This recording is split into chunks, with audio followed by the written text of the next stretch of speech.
ప్రయోజనాత్మకంగా సినిమాలు తీస్తే జనం ఆలోచిస్తారు. కొన్ని ఒక్కోసారి మంచి సందేశం ఇచ్చే సినిమాలు సరిగా ఆడకపోవచ్చు. అయితే దానికి నష్టాలు వస్తున్నాయి. అందుకే ఎక్కువ మంది అవి చేయడం లేదు. కొంతమంది ఎక్కువ ఖర్చు పెడుతున్నారు. 500 కోట్లు 1000 కోట్లు 200 కోట్లు ఖర్చు పెట్టి భారీగా చిత్రీకరించి దాన్ని రిలీజ్ చేసినప్పుడు ప్రజల చేత భారతదేశ పద్ధతిలో ఎక్కువ డబ్బులు వసూలు ప్రయత్నిస్తున్నారు. బ్లాక్ టికెట్లు అమ్ముకొని ప్రయత్నిస్తారు, ఎక్కువ టికెట్లు అమ్మడానికి ప్రయత్నిస్తారు. ప్రభుత్వంతో ప్రోత్సాహం పొంది కూడా ప్రభుత్వం తరపునే టికెట్ ప్రైస్ పెంచుకోవడానికి ఉపయోగపడేటువంటి పద్ధతులు చేస్తా ఉన్నారు. ఇది ఒకవైపునేమో 1000 కోట్ల రూపాయలు ఖర్చు పెట్టారంటున్నారు, ఇంకొక 2000 కోట్ల రూపాయలు మాకు లాభం వచ్చి అంటున్నారు. అటువంటిప్పుడు ప్రభుత్వం ప్రోత్సహించాలా? ఎందుకు టికెట్ పెంచుకుని ఏర్పాటు చేయించాలా? ఇది ఒకటి. రెండవది, ఒక సందేశాత్మకమైనటువంటి సినిమాలు తీస్తే దగ్గర కోప్పడరు, కానీ క్రైమ్, అశ్లీలత ఇది ప్రోత్సహిస్తా ఉన్నారు. అందుకని డబ్బులు రావాలి కాబట్టి. సరే, అది కళాం తల్లి తటన పడుకోండి, కానీ ఒక వికృత రూపంలో ఉన్నటువంటి ఒక అశ్లీల పద్ధతిలో ఉన్నటువంటి ఒక క్రైమ్ నేరపూరితమైనటువంటి ఈ సంఘటన తీసుకుని పెద్ద సినిమాలు తీస్తామంటే దాన్ని ప్రోత్సహించాల్సిన అవసరం ఎందుకు వచ్చింది? అదే సినిమా తీస్తున్నారు, రోడ్ షోలు చేసుకుని సినిమా హాల్కి వెళ్లి పక్కన రావడం వేరు. అది జనం వెంటబడుతున్నారు. సహజం, జనం వెంటబడే సహజం. జనం తప్పడానికి వెళ్ళ అలాగా ఒక సందర్భం వచ్చినప్పుడు కళాకారులు ఏ విధంగా ఉండాలి, దాన్ని ప్రోత్సహించే పరిశ్రమ ఎట్లా ఉండాలి, దాని ప్రజల సందేశాత్మకంగా లేదా అది చూడాలి. ఎట్లా ప్రభుత్వాలు కూడా ఒక చీప్ పాపులారిటీకి పోయి ఏదో పాపులర్ సినిమాని ప్రోత్సహిస్తే వాళ్ళకి ఓట్లు ఎక్కువ వస్తాయని చెప్పి వాళ్ళకి రేట్లు పెంచడానికి ఏర్పాటు చేస్తారు. రేట్లు పెంచడం మీరు ఏర్పాటు చేస్తే ఎవరు చేస్తారు? జనంతో కొనుక్కుంటున్నారు. 100 రూపాయల టికెట్ 1000 రూపాయలు 20 రూపాయలు పెట్టి మీరే ప్రోత్సహిస్తాక జనం దోపిడీ, ప్రజల మీద దోపిడీ చేసి వాళ్ళు లాభాలు సంపాదించుకోవచ్చు. ప్రభుత్వం దాన్ని ప్రోత్సహించవచ్చు. వాళ్ళు సినిమా యాక్టర్లు కానీ ప్రొడ్యూసర్లు కానీ నిర్మాతలు కానీ 100,000 కోట్ల రూపాయలు డబ్బులు సంపాదించుకోవచ్చు.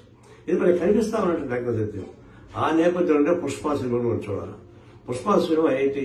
అది క్రైమ్ సినిమా బాగా చూస్తారన్నమాట వాస్తవే, కానీ పేరు మోసిన ఎర్ర జనం స్మగ్లింగ్ ఒక అంశాన్ని ఇతివృత్తాన్ని తీసుకొని దాన్ని ఒక హీరోలను సృష్టించి దాన్ని యూత్ కి అట్రాక్ట్ చేయించి చివరికి అశ్లీల పూర్తితో ఉన్నటువంటి సినిమాలు.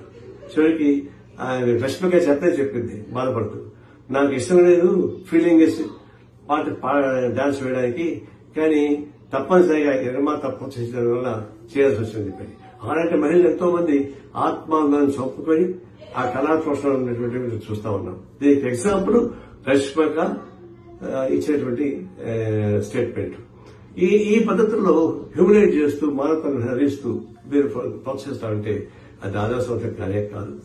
దీన్ని నేను ఘటన జరిగింది, ఒక అమ్మాయి చనిపోయింది, ఒక పిల్లవాడు దీనిలో కోమాలో ఉన్నాడు, తీరా నష్టం 2 కోట్లు కాదు 5 కోట్లు ఇచ్చినా కూడా ప్రాణం తెచ్చిపెట్టారు. అందులో వయసులు పెద్దది కాదు. అయినా సరే నిర్మాతలతో కలిసి డబ్బిస్తూ ఉంటారు. ప్రభుత్వం కూడా సహాయం చేస్తానంటుంది. మనమంతా అందరూ కూడా సహాయం చేయాల్సిందే.